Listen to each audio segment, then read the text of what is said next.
우리가 그동안 계속해서 잠언 말씀을 함께 나누고 있습니다. 잠언 말씀 나누면서 가장 자주 등장하는 것이 지혜인데요. 왜 꼭 지혜이어야 하나? 지혜 말고 다른 것들. 요즘 사람들이 우주선 타고 지구 밖으로 나가기도 하잖아요. 도로를 만드는 것, 터널을 뚫는 것을 보면 사람들이 가진 힘이 우리가 생각하고 우리가 알고 있는 것보다 훨씬 더 크고 훨씬 더 강한 것을 봅니다. 자연을 정복한 것처럼 보이고요. 자연을 그들의 뜻대로, 우리의 뜻대로, 우리가 마음대로 사용하고 있는 것처럼 보이는 거죠.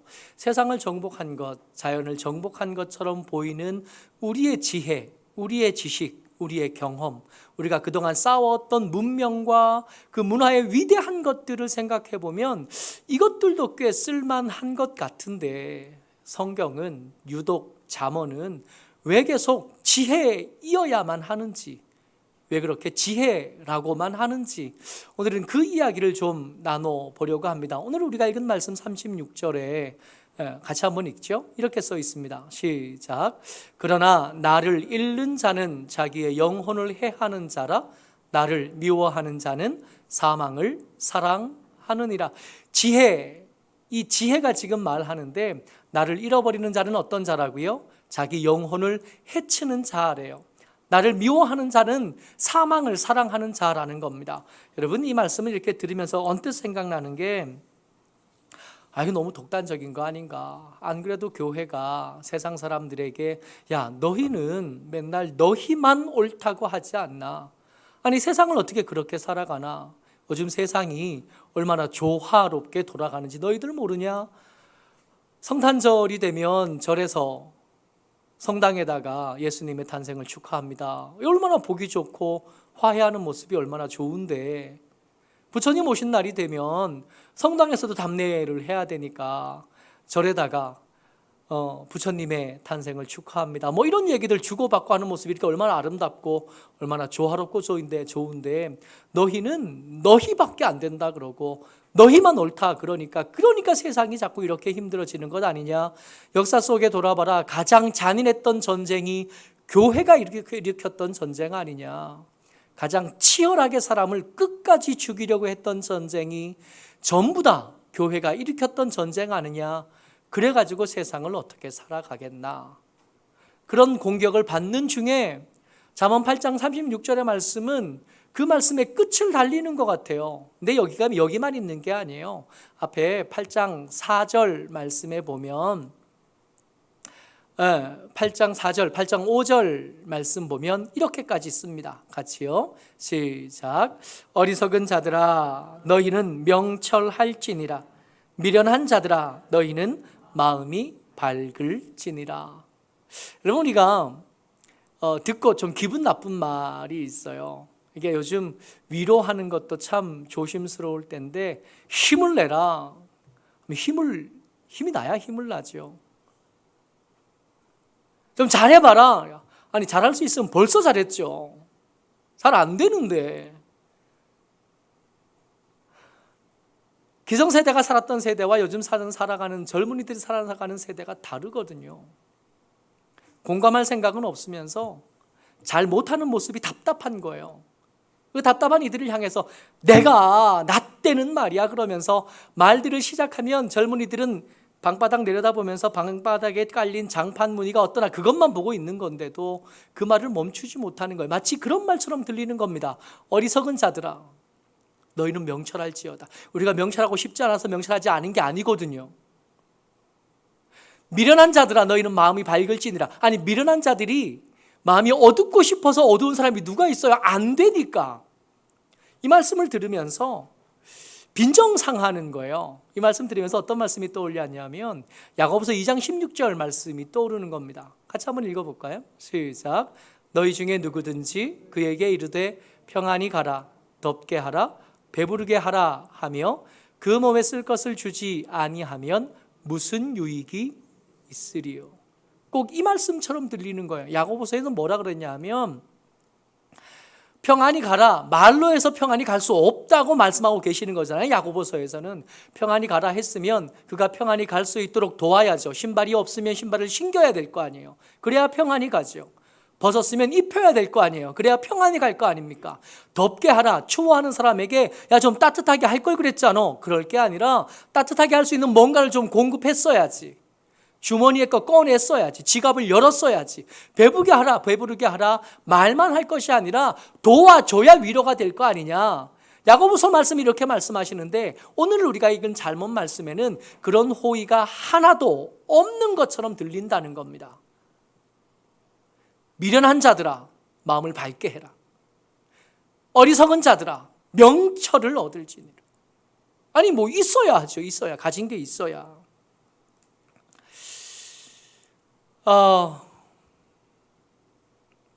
이렇게 불친절한 말씀을 읽으면서도 왜 지혜의 지혜 이어야 할까요? 쌓아온 것도 많고 그동안 경험하면서 성공한 경험들도 꽤 많은데 물론 우리는 그렇게 성공하지 못했지만 우리 옆에 사람 보니까 다른 사람보다 100배나 더 잘 나가는 사람들, 100배나 더 많은 지식을 쌓은 사람들 얼마든지 만날 수 있는데 그 사람들 보면 그 사람들이 걸었던 길 따라가면 되지 않겠나 싶은 생각이 든단 말입니다. 그럼에도 불구하고 이렇게 매몰차게 말하는 잠언의 이야기를 귀에 기울여야 되고 지혜가 정말로 우리의 소망이 된다고 아멘 해야 될 이유가 어디 있겠나. 여러분 기억하셔야 됩니다. 성경은 덮어놓고 믿으라고만 하지는 않으셔요. 질문하라고 말씀하시고 그 질문에 대답할 수 있는 용의가 성경에는 그리고 예수님이 보여주시는 삶의 모습에는 얼마든지 있습니다. 그러니까 잘 안 믿어지면 솔직하게 말하셔야 돼요. 안 믿어진다고. 왜 지혜해야 됩니까? 이렇게 불친절하게 말하는데 나를 미워하는 거면 자기 생명을, 자기 영혼을 미워하는 거라고 말하는 게 이게 말이 되는 겁니까? 지혜밖에 길이 없습니까? 그런데 말씀을 좀 더 자세히 읽어보면 이 불친절한 말씀을 성경을 읽을 때 누가 말하고 있는가가 굉장히 중요하다고 자주 말씀을 드리잖아요. 이거 지금 누가 얘기하고 있냐면 이게 그저 그냥 배고픈 사람에게 배부를 걸 그랬어, 먹을 걸 그랬어, 추운 사람에게 옷을 입을 걸 그랬어 하는 말이 아니라 지금 이렇게 말하고 있는 것, 어리석은 사람에게 그리고 미련한 사람에게 말하고 있는 그 주체가 지혜 그 스스로인 것을 알면 이 뉘앙스가 달라지게 됩니다. 1절부터 3절까지 같이 읽을 건데요. 아니 4절까지 같이 읽을 건데요. 지금 이거 누가 얘기하는가 말입니다. 같이요. 시작. 지혜가 부르지 아니하느냐? 명철이 소리를 높이지 아니하느냐? 그가 길가의 높은 것과 내 거리에 서며 저 성문 격과 문 어기와 여러 출입하는 문에서 불러 이르되 사람들아 내가 너희를 부르며 내가 인자들에게 소리를 높이노라. 우리가 4절 말씀, 5절 말씀을 읽었었는데 5절 말씀에 뭐라 그랬었냐 하면 어리석은 자들아 너희는 명철할지니라 미련한 자들아 너희는 마음이 밝을지니라 하고 읽었습니다. 근데 이 말만 떼놓고 들으면 기분 나쁠 수 있다고요. 빈정상할 수 있다고요. 우리가 미련하고 싶어 미련한 것도 아니고 어리석고 싶어 어리석은 게 아닌데 우리가 이렇게 된 게 마치 내 탓인 것처럼 얘기하는 건 과한 거 아니냐 느낄 수 있겠지만 사실은 그렇지 않게 이 말을 지금 누가 하고 있냐면 지혜가 합니다. 어디서요? 지혜가 어디서 이 얘기해요? 어디서 하냐 하면 길가의 높은 곳에서 혹시 길을 가던 사람이 못 볼까 봐 거기 높은 데 서서 이야기하고 있는 거예요. 어디에? 내거리에 서서. 사람들이 거기를 지나지 않으면 딴 데로 못 가는 거예요. 거기를 꼭 지나가야 되는데 그 가운데 서서 이 얘기한다고요. 누가? 지혜가. 어디서 얘기한다고요? 성문 곁에. 그 성을 지나가는 사람은 다 이 지혜를 만났을 겁니다. 성문 어기에 출입하는 모든 사람들이 이 지혜를 만났을 겁니다. 뭐라고 말하냐 하면 사람들아 내가 너희를 부르며 내가 인자에게 소리를 높이노라. 미련한 자 내게 오라고. 나를 데리고 가서 더 이상 미련하게 살지 말고 지혜롭게 살라고. 내 곁에 와서 더 이상 마음이 어두운 채로 살지 말고 불 켜놓고 살라고. 이 얘기를 지혜가 아닌 다른 사람이 말한 거라면 기분 나쁠 수 있는데 이 얘기를 누가 한다고요? 내 거리에 서서 지혜가 얘기한다고요. 높은 곳에서 지혜가 이야기하고 있다고요. 외면당하고 있었던 겁니다. 지금 외면당하고 기분 나쁜 건 지나가던 사람이 아니라 아무리 큰 소리로 말해도 눈길 한 번 주지 않고 그 큰 소리로 목이 쉴 만큼 외쳐도 귀 기울여 주지 않아서 외롭고 답답하고 억울한 듯 보이는 지혜가 기분이 나쁜 거지 우리가 기분 나쁜 게 아닌 거예요. 지혜는 지금 답답합니다. 미련한 채로 그냥 사는 사람들이 너무 답답하고 어리석은 채로 마음이 어두운 채로 그냥 살아가는 사람이 너무 답답한 거예요. 가슴을 치면서 얘기하는데 아무도 귀를 기울여 주지 않는 거예요. 왜 지혜이어야 하냐고요? 지혜의 쓸모가 얼마나 대단한지 사람들이 잘 모르니까 외면하는 거예요. 여러분 지혜 어디다 쓰는지 아세요? 오늘 우리가 읽었던 이 잠언 8장에 보면 지혜의 쓸모를 하나하나 써놓는데 이 지혜를 어디다 쓰는지 어떻게 사용하는 건지 어디에 어떻게 쓰면 좋은지를 사용 설명서처럼 이렇게 써놓는데 먼저 12절이요. 같이 한번 읽죠. 시작. 나 지혜는 명철로 주소를 삼으며 지식과 근신을 찾아 얻나니. 여러분 마트에 가면 가끔씩 반가운 가격표 있잖아요. 1+1 엄청 반갑잖아요. 요즘에는 이게 인터넷에 이렇게 보면 1+1으로 끝나는 게 아니라 1+1 +1 플러스 뭐 이런 것도 있어요. 덤을 허락해 주는 것들이 있죠. 이 지혜를 얻는 사람은 지혜만 얻는 법이 없습니다. 지혜와 같은 주소를 누가 쓴다고요? 명철이 같은 주소를 써요. 그러니까 지혜를 얻은 사람은 지혜만 얻는 게 아니라 명철도 얻고 말씀을 따라가 보니까 지식도 얻고 또 근신도 얻어요. 여러분 사람들이 제일 우기고 고집이 센 사람들이 누구냐 하면 책 한 권 읽은 사람이에요. 책 한 권만 읽은 사람은 그게 전문 줄 알아요. 그게 전문 줄 알고 빡빡 우겨대지만 책을 그 다음 책 읽어보고 그 다음 책 읽어보고 읽어본 책이 좀 늘어나게 되면 고집이 줄어들 수밖에 없습니다. 그것만 아니라 다른 이야기가 있다는 걸 알게 되면 겸손하게 되거든요. 지혜가 없을 때는 알량한 아는 것 하나로 고집을 부리지만 지혜가 조금 더 생겨서 명철을 얻게 되고 지식을 얻게 되고 나면 자연스럽게 겸손할 수 있게 되어집니다. 말씀을 읽어오던 우리는 알잖아요. 하나님이 가까이 하시는 분이 가까이 하는 사람은 겸손한 사람이 되는 거예요.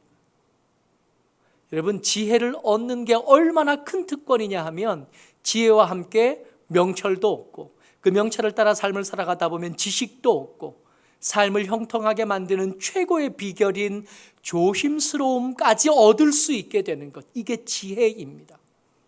왜 꼭 지혜이어야 하냐고요? 13절 같이 읽습니다. 시작. 여호와를 경외하는 것은 악을 미워하는 것이라. 나는 교만과 거만과 악한 행실과 패역한 입을 미워하느니라. 주목하여 볼 것은 여호와를 경외하는 것, 이게 가장 중요하지만 중요한 것은 하나 더 생각해야 될 것은 경외해야 될 것과 미워해야 될 것을 구분할 줄 알게 되는 거예요. 뭐 때문에? 지혜 때문에. 여러분 이것만 뒤집혀도 인생은 통째로 망하는 거거든요. 누가 내 편인지를 잘 모르면 인생이 성공할 수가 없어요. 하루를 제대로 살아갈 수가 없습니다. 원수를 내 편인 줄 알고 내 편을 적인 줄 알고 사는 사람의 인생이 형통할 방법이 없는 거예요. 여러분 잘 생각해 보십시오. 평생을 살아가면서 가장 가까이 있어야 될 내 편, 우리 아내와 남편들 말입니다. 그 두 사람이 한 편이 되지 못한 사람의 인생은 절대로 행복하지 않아요. 잘 모르는 거죠. 뭘 모르냐 하면 누가 내 편이어야 하는지, 누가 내 편인지 모르는 겁니다. 그러다 보니까 인생이 망가질 수밖에 없어요. 아이를 잘 키우는 가장 좋은 방법이 뭐냐 하면 아내와 친하게 지내는 겁니다. 다시 한번요. 아이를 키우는 가장 최고의 방법이 뭐냐 하면 남편과 친하게 지내는 거예요. 엄마가 엄할 수도 있고 혹은 너그러울 수도 있는데 상관없어요. 엄한 아버지, 엄한 어머니 밑에도 좋은 아이들 많이 크고요. 엄한 아버지 어머니 위에 밑에 너그러운 엄마 아버지 밑에도 얼마든지 좋은 아이들 많이 큽니다. 안정적으로 잘 큰 아이들의 특징이 뭐냐 하면 엄마 아빠가 서로가 친해요. 그러면 아이들은 잘 자라요. 지혜가 누가 내 편인지 알게 해줍니다. 누구를 경외해야 되는지, 뭘 미워해야 되는지 지혜가 알게 해줘요. 이 지혜를 얻으면 여호와를 경외하게 되는데, 여호와를 경외하다 보니까 악은 가까이 할 수 없게 되어지는, 교만한 것, 거만한 것, 악한 행실과 패역한 입, 이거 자연스럽게 삶에서 떠나보낼 수 있게 되어지는. 지혜를 어디다 쓰냐고요? 15절 말씀 같이 읽습니다. 시작. 나로 말미암아 왕들이 치리하며 방백들이 공의를 세우며. 여러분, 지금이야 그렇지 않지만 지금도 아닌 건 아닌 것 같아요. 높은 자리에 있는 사람들이 미련해지고, 높은 자리에 있는 사람들이 그 책임을 다 못하게 되면 그 아래쪽에 있는 사람들은 다 괴로워지게 마련이거든. 그래서 우리가 선거하게 되면 누구를 뽑는지가 굉장히 중요합니다. 그저 어떤 사람에게 권력을 준다 안 준다가 아니라 그 사람이 무언가를 선택함에 따라 우리 일상이 달라지게 되기 때문에 그래요. 문제는 멀쩡해 보이던 사람에게 그 사람이 감당하지 못할 권력이나 돈이나 유명세를 얹어주면 이 사람이 그걸 제대로 감당하지 못하게 될 가능성이 굉장히 높다는 겁니다. 그릇은 안 되는데 너무 많이 올렸어요. 자질은 안 되는데 너무 많은 걸 가졌어요. 그러면 그 가진 것, 그 지고 있는 것이 그 사람을 축복하는 게 아니라 그 사람을 저주하기 시작하거든요. 어떻게 하면 이 부담이 큰 이 책임을 감당할 수 있습니까? 지혜가 그걸 해줘요. 나로 말미암아 왕들이 치리하며. 왕이 잘 치리하는 왕이 되는 방법은 열심히 공부하는 게 아니라 하나님께서 허락하신 지혜를 얻는 거예요. 그 지혜로운 왕, 이 비밀을 알았던 솔로몬은 백지수표를 받아서 거기다가 하나님, 백성들의 말을, 심판을 들을 수 있는 지혜로운 귀를 주시옵소서 그랬더니 하나님께서 이거다 그러셨잖아요. 지혜가 넘치는 것들을 감당할 힘을 공급해 주게 됩니다. 이 왕들이, 방백들이 그 맡겨진 책임을 잘 감당할 수 있는 비결이 뭐냐 하면 나로 말미암아, 지금 지혜가 이야기하고 있잖아요. 지혜가 그 비결이라고요. 높은 학벌 아니에요. 많은 인맥 아니었던 것. 많은 재정 그거 아니었던 거예요. 지혜로운 왕이 필요했던 거고 지혜로운 방백이 필요했던 겁니다. 지혜 어디다 쓰냐고요? 16절이요. 같이 읽습니다. 시작. 나로 말미암아 재상과 존귀한 자 곧 모든 의로운 재판관들이 다스리느니라. 여러분, 재판관들이요, 옳다 그르다 말하는 사람들이.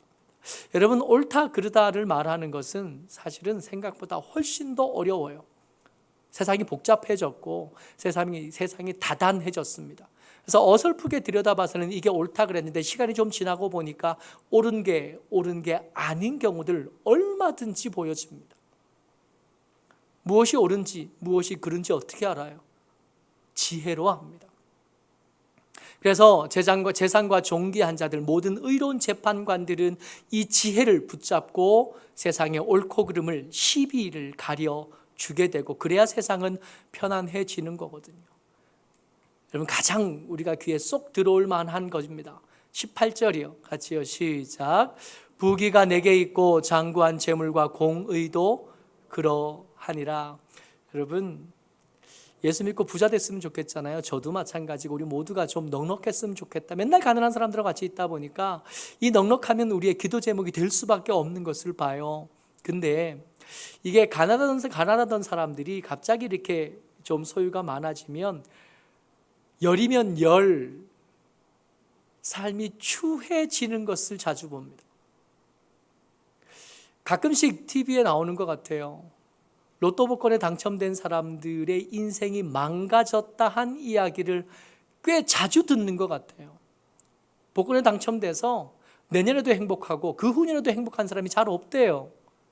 복권에 당첨되면 제일 먼저 하는 일이 사표 내는 거예요. 그동안 귀찮고 힘들고 어려웠으니까 사표 내고, 다른 사람 주기 싫으니까 혼자 몰래 여행 가는 거예요.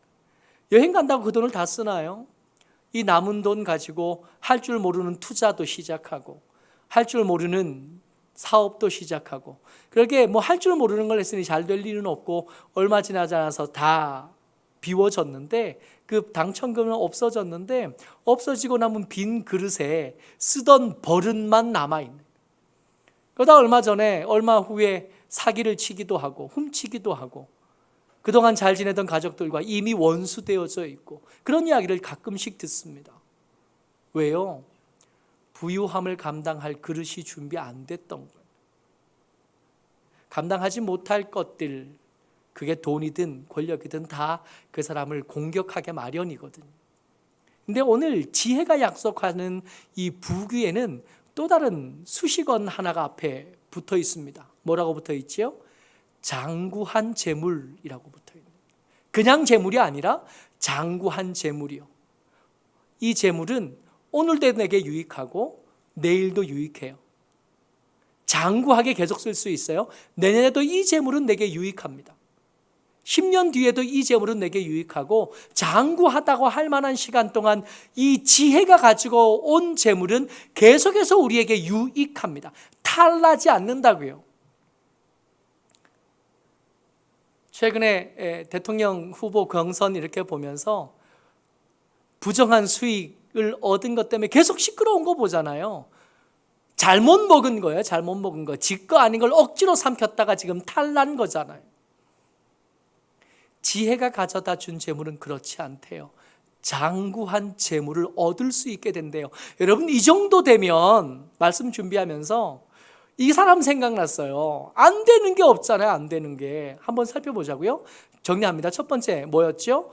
덤이 필요할 때, 이것만 말고 다른 거 다 필요해요. 필요한 거 너무 많은데 이걸 다 얻게 하는 게 뭐였냐 하면 지혜였다고요. 경외할 것과 미워할 것, 이거 구분하는 것도 지혜였고요. 그리고 무거운 책임을 감당할 힘, 그러니까 우리의 도에 넘는 것을 얻고 싶으면 먼저 뭘 얻어야 된다고요? 지혜를 먼저 얻어야 되고요. 옳고 그름을 판단할 기준도 지혜였고, 장구한 재물을 얻을 방법도 지혜였다는 겁니다. 안 되는 게 하나도 없어요. 여러분, 이 사람 기억나요? 빰빰빰 빰빰빰. 이거 기억하면 우리 세대인데, 이 사람 맥가이버잖아요. 이 사람 TV 시리즈 드라마였는데, 이거 보면 이 사람은 못 만드는 게 없어요. 안 되는 것도 없어요. 이 사람 다 해. 그래서 이 사람이 가지고 다니는 칼도 이제 그 사람 이름까지 붙어서 고유명사가 되거든요. 맥가이버 칼. 옛날에 이거 하나씩 집에 다 있었는데, 검색하다 보니까 이게 안 되는 게 없는, 이것만 있으면 모든 걸 할 수 있는 뭐 그런 공구 뭐 그런 건데, 이런 것도 있더라고요. 정말로 다 달려있는. 맥가이버 팔, 여러분, 제가 저거 탐나서 몇 번 사봤는데요. 저걸로 실제로 저기 톱이 달려있지만 저 톱으로 나무를 자르지 못해요. 톱이 요만큼 짧아가지고 그걸로 나무 제대로 안 잘리거든요. 저기에 이쑤시개도 있는 거 아세요? 여기 이쑤시개도 달려있는데 그거 두꺼워서 이빨 못 쑤셔요. 큰일 나요. 저거는 TV 시리즈 정도로 좋습니다. 저 사람은 그냥 만들어진 사람일 뿐이에요. 진짜 안 되는 것 없고 모든 일에 다 쓸 수 있는 만능 공구, 만능 스킬, 만능 도우미는 맥가이버가 아니라 지혜였던 겁니다. 여러분, 지혜가 도대체 뭐길래 이런 것까지 가능할까요? 잠언 8장에서는 그 내결위에서 소리 지르던 그 지체가 답답해서 내가 누군지를 밝혀요. 22절 같이 읽습니다. 시작. 여호와께서 그 조화의 시작 곧 태초에 일하시기 전에 나를 가지셨으며. 여기서 잠깐이요. 지금 지혜가 자기 정체에 대해서 사람들이 내 말에 귀를 기울여 주지 않는 거예요. 길거리에 나가서도 성문 곁에 서서 아무리 큰 소리를 쳐도 한 번도 눈길조차 두지 않으니까 너무 답답해진 지혜가 사실은 나는, 그리고 자기 정체를 밝히시는데 뭐라고 말씀하시냐면 나는 그 조화의 시작에 태초에 일하시기 전에 하나님과 함께 있었다라고 말하는 거예요. 여러분, 어렴풋이 이 지혜가 뭔지 누구신지 머리에 떠오르잖아요. 거기까지 갈 것도 없어요. 뭐라고 말씀하시냐면 30절에 같이 읽습니다. 시작. 내가 그 곁에서 내 곁에 있어서 창조자가 되어 날마다 그의 기뻐하신 바가 되었으며 항상 그 앞에서 즐거워하였으며. 여기서 멈추고요. 창조자가 되었었대요. 이 세상 누가 만들었다고요? 지혜가 만들었다고요.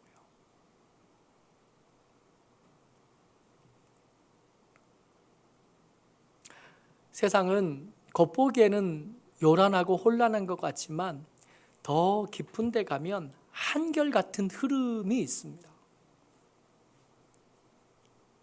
그걸 설계하신 분이 지혜이셨던 거예요. 그 세상이 지금도 계속 세상답도록 유지하고 계신 분이 지혜 나야 라고 말하고 계시네요. 31절에 시작. 사람이 거처할 땅에서 즐거워하며 인자들을 기뻐하였었느니라. 사람들이 그 위에 당신이 만들어 놓은 그 세상에 깃들어 사는 것을 보고 기뻐하고 즐거워하셨던 분이 나였다고 말씀하고 계시네요. 여러분, 나를 미워하는 것은 자기 영혼을 미워하는 거고, 나를 잃는 자는 자기 생명을 잃어버리는 자야. 말할 수밖에 없는 그 지혜의 답답함을 알 수 있었으면 좋겠어요. 세상은 그렇게 흘러간다고요. 지혜가 말씀하시는 대로 세상은 움직여요.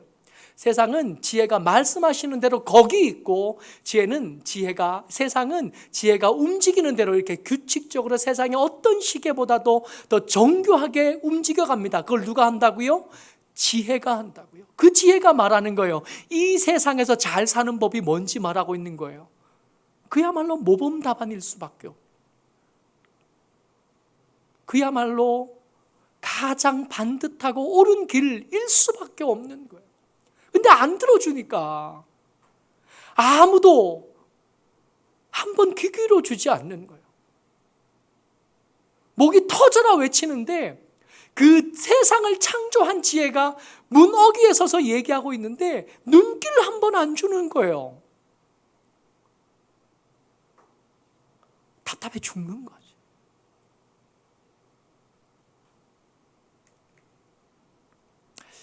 이 지혜를 얻어야겠잖아요. 이거 어떻게 하면 얻을까요?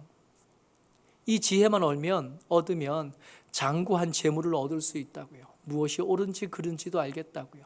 누구랑 친하게 지내야 되겠는지도 알겠다고요. 뭘 미워해야 되는지도 알겠고, 우리에게 주어진 돈이든 우리에게 주어진 지위든 우리에게 주어진 직분이든 이것들을 감당할 수 있게 하겠다고요. 이거 꼭 얻어야겠는데 이거 어떻게 얻을까요? 17절 같이 읽습니다. 시작. 나를 사랑하는 자들이 나의 사랑을 입으며 나를 간절히 찾는 자가 나를 만날 것이니라. 지난주에 우리가 말씀을 나누면서 지혜와 사랑을 시작해보자 그랬어요. 손가락에 끼운 반지처럼 결혼할 때 서로 약속하고 맹세하면서 손에 끼웠던 그 반지처럼 사랑을 시작해보자고, 인생이 바뀔 거라고. 여러분, 지혜를 어떻게 얻냐고요? 사랑하면 만날 수 있고 사랑하면 그 사랑을 입을 수 있겠다 말하는 간절함이 필요하다. 지혜를 이렇게 말씀을 들을 때는 야, 이거 정말 좋은 거네, 나도 있었으면 좋겠다 싶지만 집에 가면서 잊어버리잖아요. 34절 같이 읽습니다. 시작.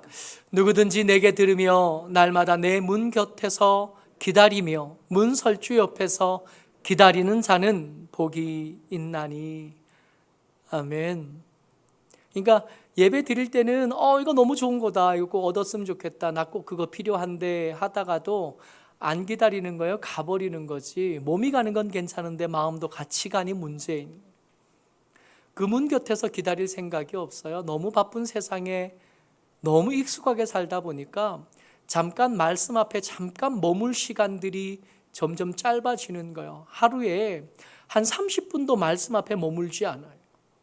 30분은커녕 그 지혜, 세상의 모든 것들의 비밀이고 세상의 모든 것들의 사용법이 되시는 그 지혜 앞에 잠깐도 머물러 있지 않아요. 기다리지 않아요. 간절함은 고사하고 그 앞에 잠깐도 머물러 있지 않습니다. 누구든지 그랬으니까 혈통도 상관없는 거고 자격 그런 거 따지지 않겠다는 거 아니에요. 누구든지잖아요. 그야말로 누구든지 내게 듣기를 원하고 날마다 내 문 곁에서 기다리면 이거 반드시 얻는 건데 머무르지 않는 거예요. 거기다 시간을 쓰는 것이 너무 과한 소비라고 생각하는. 그러니 차라리 영어 단어 하나 더 외우고 차라리 그 시간에 어디 가서 땅이라도 파면 그게 더 이득이다 생각하는. 말로는 그렇게 하지 않지만 삶을 이렇게 들여다보면 얼마나 분주하고 바쁜지 말씀 앞에 잠깐도 머무르지 않고 지혜가 있는 그 문설주 문 곁에서 잠깐도 머무르지 못합니다. 전화를 걸다가 따르릉 한 서너 번 울리고 나면 없나 보네. 하루 기도해보는, 잠깐 기도해보는, 여전히 삶의 변화가 없고 잘 모르겠으니까 안 되나 보다, 딸이 또 다른데 또 어디 찾아가 볼까 하는 거예요. 그러다가 아무것도 얻지 못하는 거예요. 누구든지 얻을 수 있습니다. 그러나 기다림이 필요하고 간절함이 필요한 거죠. 왜 지혜이어야 하냐고요? 말씀을 듣고 준비하고 나누다 보니까 알겠네요. 지혜가 아닐 이유가 없습니다. 지혜이어야 합니다. 게다가 까칠하지도 않으셔서 기다리기만 하면 누구든지 다 얻을 수 있고 누릴 수 있대요. 모쪼록 저와 여러분들이 혹시 세상에서 성적이 좀 낮아서 마음 상하더라도 이 지혜는 꼭 얻게 되시기를 주의 이름으로 축복합니다. 혹시 세상에서 성취는 좀 낮아서 다른 사람들보다 좀 모자라 보이고 좀 주눅들 수 있지만 이 지혜에 대해서만큼은 조금 더 넉넉하고 풍성한 저와 여러분 되시기를 주의 이름으로 축복합니다. 아멘.